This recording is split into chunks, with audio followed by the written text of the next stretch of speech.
பாராளுமன்றத்துக்கு சமீபத்தில் 7 கட்டங்களாக நடந்த தேர்தலில் மொத்தம் உள்ள 543 தொகுதிகளில் பாரதிய ஜனதா கூட்டணி 293 இடங்களில் வெற்றி பெற்று ஆட்சியை தக்க வச்சாங்க.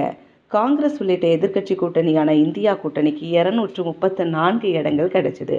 பாராளுமன்றத்தில் 240 எம்பிக்களுடன் பாரதிய ஜனதா கட்சி தனி பெரும் கட்சியாக இருப்பது குறிப்பிடத்தக்கது.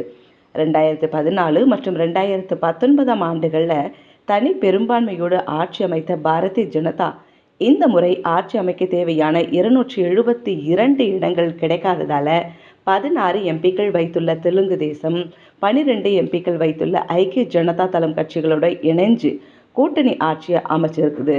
நரேந்திர மோடி கடந்த 9ஆம் தேதி 3வது முறையாக பிரதமராக பதவியேற்றார்.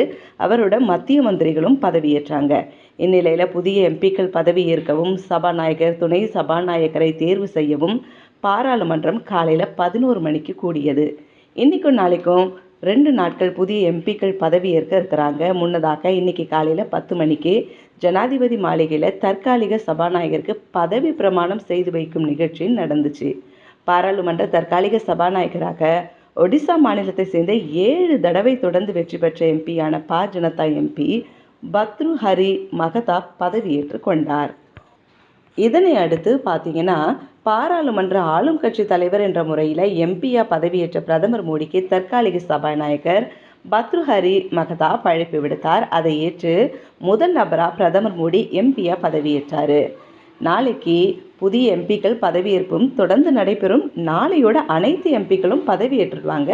அதற்கேற்ப மாநிலம் வாரிய நேரம் ஒதுக்கீடு செய்யப்பட்டு புதிய எம்பிக்கள் பதவியேற்புக்கான ஏற்பாடுகளும் செய்யப்பட்டு உள்ளதா தகவல் வெளியாயிருக்கு.